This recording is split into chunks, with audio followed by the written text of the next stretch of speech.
Bismillahirrahmanirrahim. Assalamualaikum warahmatullahi wabarakatuh. Alhamdulillahilladzi arsala rasulahu bil huda wa dinil haqq liman asyhadu an la ilaha illallah wa asyhadu anna muhammadar rasulullah. Abul A'la Al-Maududi menyebutkan dalam bukunya The Prophet of Islam mengatakan the only example Rasulullah sallallahu alaihi wasallam merupakan contoh yang paling luhur yang patut kita teladani. Kehebatan beliau dalam memimpin suatu negara telah tercatat dengan indah dan rapi dalam sejarah peradaban manusia, sehingga wajar kehebatan beliau diabadikan oleh McConhead dalam bukunya The Honor Ranking of the Most Influential Person in History. 100 orang yang berpengaruh dalam sejarah, dia menempatkan Nabi Muhammad sallallahu alaihi wasallam dalam ranking yang pertama. Keberhasilan beliau dalam memimpin suatu negara yang selalu mengutamakan akhlakul karimah dan selalu mengutamakan kepentingan rakyat, akhirnya mampu merubah masyarakat yang biadab menjadi beradab, yang dulunya berseteru menjadi satu, yang dulunya menyembah berhala kini menyembah Allah Ta'ala. Keberhasilan beliau dalam memimpin negara, maka pada kesempatan kali ini kami akan membawakan sebuah syarahan yang berjudul Kepemimpinan dalam Konsep Islam, yang akan diawali dengan firman Allah Subhanahu wa taala dalam surah Al-Ahzab ayat 21 sebagai berikut. A'udzu billahi minasyaitonir rajim.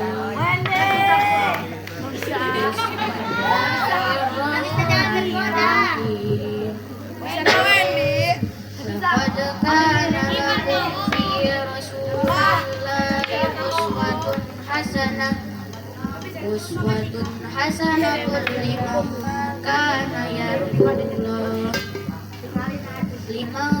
kana yarjullah wal yawmal akhir wa zakarallaha katsiran, yang artinya, aku berlindung kepadamu ya Allah dari godaan syaitan yang terkutuk, dengan menyebut namamu ya Allah yang maha pengasih lagi maha penyayang.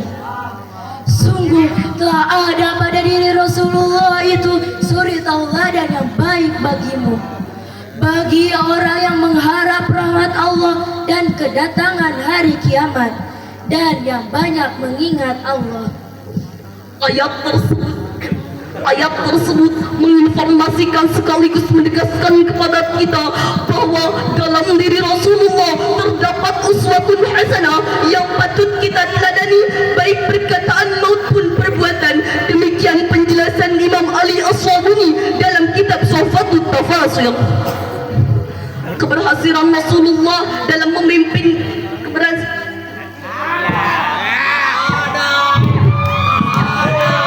keberhasilan beliau dalam memimpin negara, maka yang patut kita teladani salah satunya adalah sifat kepemimpinannya. Bahkan beliau adalah pemimpin yang ideal, bahkan beliau menjadi rahmatul linnas dan rahmatul lil alamin. Hadirin ma'asyiral muslimin rahimakumullah, pada dasarnya setiap manusia adalah pemimpin, minimal pemimpin terhadap mental fisik dirinya sendiri, sebagaimana sabda Rasulullah sallallahu alaihi wasallam yang maknanya sebagai berikut: ingatlah, setiap kamu adalah pemimpin dan akan dimintai pertanggungjawaban di akhirat kelak. Seorang suami ialah pemimpin keluarganya dan ia akan dimintai pertanggungjawaban tentang kepemimpinannya. Seorang istri ialah pemimpin bagi kehidupan suami dan anak-anaknya, ia akan dimintai pertanggungjawaban atas kepemimpinannya. Ingatlah, setiap kamu adalah pemimpin dan akan dimintai pertanggungjawaban.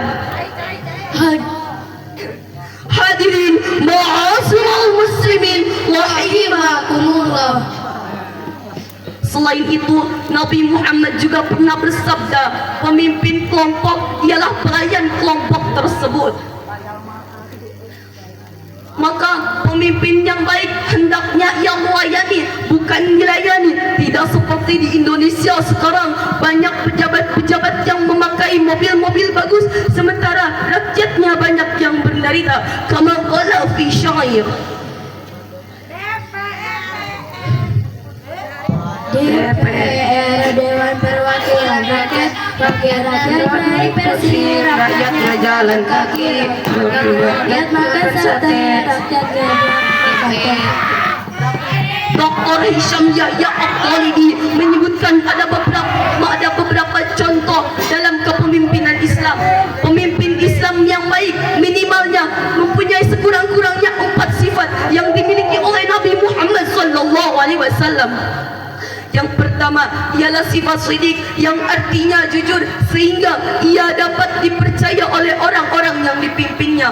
Hadirin, Indonesia saat ini sedang mengalami keadaan kritis di mana tingkat kepercayaan masyarakat terhadap pemerintah kian hari kian menurun karena pemerintah Indonesia banyak yang terjerat korupsi. Yang kedua ialah sifat tabligh, yang artinya menyampaikan atau kemampuan dalam menyampaikan visi-visi, berkomunikasi dan bernegosiasi. Yang ketiga ialah sifat amanah, yang artinya dapat bertanggung jawab dalam menjalankan kepemimpinannya. Yang keempat ialah sifat patonah, yang artinya ia cerdas dalam membuat kecakapan visi, misi, strategis serta mengimplementasikannya. Ada juga ciri-ciri pemimpin Islam yang baik ialah yang pertama, pemimpin dan orang yang dipimpin terikat dengan kesetiaan kepada Allah Subhanahu wa taala. Yang kedua ialah dalam ruang lingkup agama Islam, pemimpin tidak hanya memikirkan kelompoknya sendiri tapi dalam ruang lingkup agama Islam yang lebih besar. Yang ketiga ialah patuh kepada adab-adab Islam, apalagi ketika ia berhadapan dengan orang oposisi atau orang-orang yang tidak sepaham.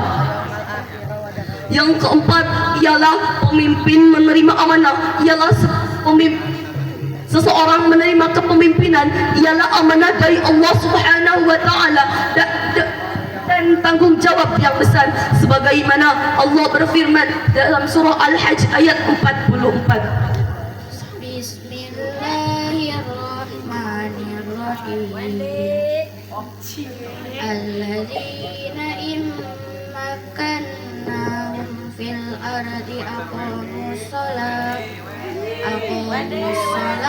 wa atuz zakata wa amaru bil ma'ruf wa nahawna 'anil munkar. Yang walillahi aqibatul Sadaqallah. Yang artinya dengan menyebut namamu ya Allah yang maha pengasih lagi maha penyayang, yaitu orang-orang yang jika kami beri kedudukan di bumi mereka melaksanakan sholat, menunaikan zakat dan menyuruh berbuat yang munkar dan mencegah dan menyuruh berbuat yang ma'ruf dan mencegah dari yang munkar, dan kepada Allah kembali segala urusan.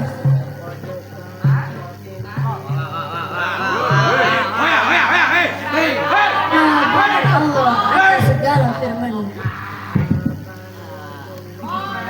Dalam konsep kepemimpinan Islam ada juga dasar-dasar yang harus diikuti. Salah satunya ialah bermusyawarah, kebebasan berfikir dan saling menasihati.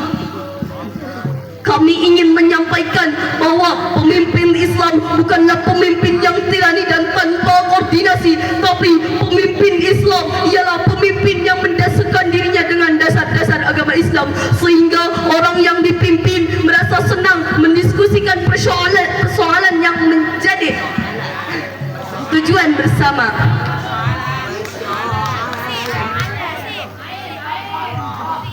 hadirin, ma'asyiral muslimin, rahimakumullah. Demikian syarahan yang dapat kami sampaikan. Kesimpulan yang dapat diambil ialah pemimpin adalah pengemban amanah. Sebagai pemimpin yang baik, seharusnya pemimpin tersebut mencontoh kepada Nabi Muhammad SAW yang selalu mengutamakan kepentingan rakyat dan mengutamakan akhlakul karimah. Mudah-mudahan di masa yang akan datang kita mendapatkan pemimpin-pemimpin yang baik dan selalu mengutamakan adab-adab Islam. Demikian syarahan yang dapat kami sampaikan, kurang lebihnya mohon dimaafkan. Wassalam.